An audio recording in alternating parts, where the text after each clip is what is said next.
हमारे बीच प्रोफेसर पुरुषोत्तम अग्रवाल साहब मौजूद हैं। मैं आमंत्रित करना चाहूँगा प्रोफेसर पुरुषोत्तम अग्रवाल साहब को।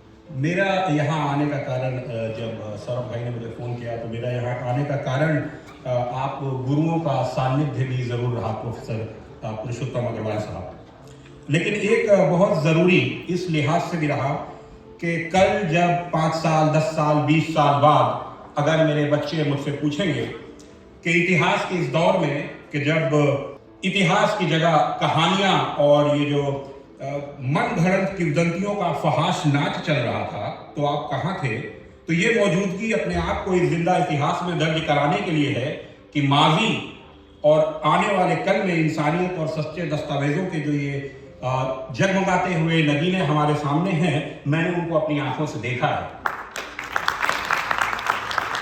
ज्ञान के ये बगीचे जब लहलहा रहे थे और फूल खिला रहे थे तो उनकी खुशबू का सराबोर मैं भी हुआ था और मोहब्बत और बराबरी के इस सच्चे बहते हुए दरिया में एक बूंद हम भी थे। बिना किसी ज्यादा भूमिका बांधे हुए मैं डायरेक्टली अब सर से आग्रह करूंगा अपने व्याख्यान बापू के पद चिन्हों पर उसके लिए मैं आवाज देता हूं पुरुषोत्तम अग्रवाल साहब। मौनम सम्मति लक्षणम, मतलब अगर आप मौन हैं तो आपकी जो है सहमति भी उसमें शामिल है। और शायद दिनकर की वो कविता जिसका सौरभ भाई ने भी जिक्र किया था। और ये जो पूरी जो डर के ऊपर और हमें बापू से क्या सीखना चाहिए, वो जो आख्यान प्रोफेसर पुरुषोत्तम अग्रवाल साहब ने हमारे सामने रखा, इससे हमें बहुत कुछ सीखने की जरूरत है। कैसे हम डर को पहचाने और किस प्रकार से हम अपने डर के पार जा सकते हैं। ये कभी कभी हमारी अपनी व्यक्तिगत लड़ाई खुद से भी होगी, कभी कभी एक सामाजिक लड़ाई भी होगी जिसमें हमें सभी का उत्थान एक साथ करना है। तो अपने डर को पहचानना और अपने डर को पार जाना, प्रोफेसर पुरुषोत्तम अग्रवाल जी का ये आख्यान आशा है आप लोगों के दिलों के अंदर घर कर गया होगा। कैंसिलेशन या यूं कहूं कि सिलेक्टिव कैंसिलेशन का जो दौर है और ये जो डर के ऊपर जो सेंट्रल थीम आज आपके आख्यान में हम सबको लगी, ये मुझे लगता है कि हमारी बड़ी पुरानी समस्या है डरने की और शुतुरमुर्ग की तरह अपने प्रॉब्लम्स को छिपा लेने की और कभी उसको एक्नॉलेज ना करने की।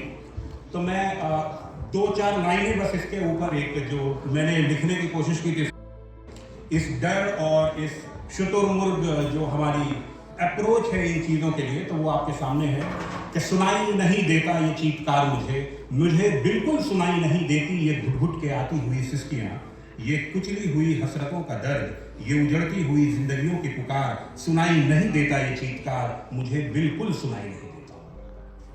दिखाई नहीं देता ये दुख मुझे बिल्कुल दिखाई नहीं देता ये गरीबी से मरती हुई लाशें, मुफलिसी में सिकुड़ता हुआ बचपन, व्यथाओं का काला विकराल मुख, दिखाई नहीं देता ये दुख मुझे बिल्कुल दिखाई नहीं देता। मेरे शहर में बहुत अमन है, अखबारों में मिलते नहीं किस्से कोई, किसी जुबान पे नहीं कोई और बयां जो सुना सके मुझे कुछ और असल या दिखा सके मुझे आईना। मेरे शहर में बहुत रंगीनियां हैं, वक्त कहां के रुक सकूं 2 पल, ठहर के जरा जमीन का हाल तो लूं, महसूस करूं मिट्टी को नंगे पैर और देख सकूं अपने लिबास की असली शक्ल। मुझे पसंद नहीं नंगा होना, मुझे पसंद है डर में रंगा होना।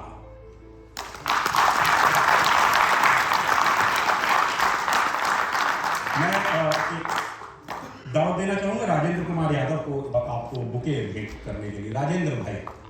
राजेंद्र कुमार यादव राष्ट्रीय संयोजक हैं नेशनल म्यूजियम फंड के और PhD स्कॉलर हैं जवाहरलाल नेहरू विश्वविद्यालय।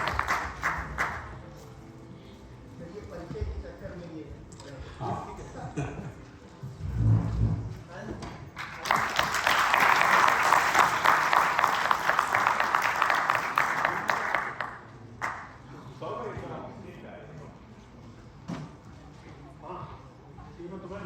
अरे